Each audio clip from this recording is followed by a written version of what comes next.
पंजाब में जितनी भी भैंसें हैं उन पर टैक्स लग रहा है। जो ये भैंसों का गोबर है उससे बायोगैस बनाई जाए। सुथरा पंजाब प्रोग्राम के तहत ये सारा आगे सिलसिला चलना है और इससे बायोगैस का मंसूबे भी लगाए जाएंगे और एक प्लांट लगा दिया जाए।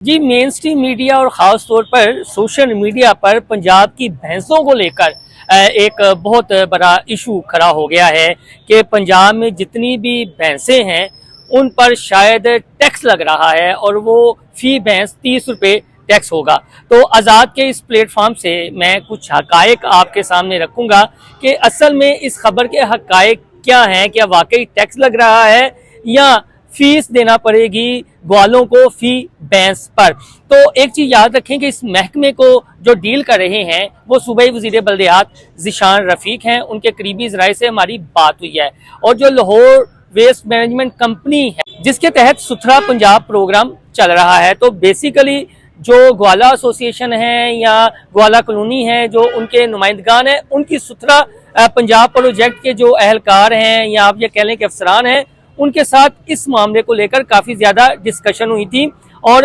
मीटिंग्स में कुछ तजावीज़ थी कि जो ये भैंसों का गोबर है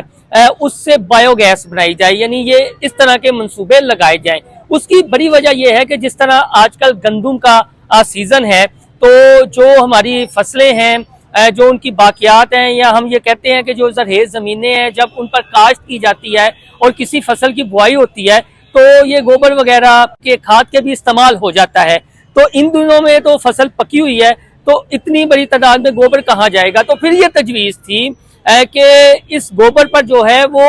फी भैंस 30 रुपये जो है वो फीस वसूल की जाए और जिसको ये नाम दे दिया गया जी कि फी भैंस टैक्स लिया जाएगा। बेसिकली ये टैक्स नहीं होगा बल्कि ये फीस की मद में होंगे। एक तो ये हो गई कि ये टैक्स नहीं है बल्कि फी भैंस 30 रुपये जो है उसकी फीस है और सुथरा पंजाब प्रोग्राम के तहत ये सारा आगे सिलसिला चलना है और इससे बायोगैस का मंसूबे भी लगाए जाएंगे। और तजवीज़ ये है कि जहाँ जहाँ कॉलोनियाँ हैं वहाँ पर एक एक प्लांट लगा दिया जाए। ये इन फर्दर यानी फ्यूचर में जो है ये इसकी प्लानिंग हो रही है, ये अभी तजवीज़ है। अगर लाहौर समेत पंजाब भर में बात की जाए तो जो सरकारी डाटा है उसके मुताबिक 168 ग्वाला कॉलोनीज हैं और ये जो 168 ग्वाला कॉलोनीज हैं इनमें बताया यह जाता है कि तकरीबन 50 लाख यानी 5 मिलियन जो है वो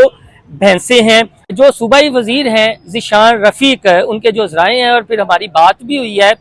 उनका ये कहना है कि ये ग्वाला कॉलोनीज के जो ओहदेदार हैं या जो नुमाइंदे हैं उनसे उनकी बात हुई थी, उनके साथ मुशावरत हुई थी और उन्होंने बाकायदा तौर पर इस पर रजामंदी शो की और ये कहा कि इसका मुस्तकिल हल निकालना चाहिए। तो इब्तदाई तौर पर एक तो गुज्जर कॉलोनी है और एक लाहौर का इलाका है हरबंसपुरा, वहाँ पर भी एक ग्वाला कॉलोनी है। तो ये इब्तदाई तौर पर वहाँ से जो है वो फीस वसूली का सिलसिला शुरू होगा और अगर ये पायलट प्रोजेक्ट कामयाब होता है तो वो फिर पंजाब के दीगर शहरों में फैलाया जाएगा। जिस तरह मैंने जिक्र किया है कि 168 के करीब ग्वाला कॉलोनीज हैं और उनमें एक डाटे के मुताबिक 50 लाख के करीब जो हैं वो भैंसे हैं। तो असल मामला ये है, कुछ इसे ये कह रहे हैं कि ये टैक्स वसूल किया जाएगा और शायद हुकूमत ज़बरदस्ती जो है उन पर टैक्स लगाना चाह रही है फी भैंस पर, जबकि असल में ये है कि ये सुथरा पंजाब प्रोग्राम के तहत एक प्रोजेक्ट होगा और पायलट प्रोजेक्ट लाहौर की 2 कॉलोनी से शुरू होगा और फी जो भैंस है उससे 30 रुपये टैक्स की बजाय इसे फीस का नाम दिया गया है।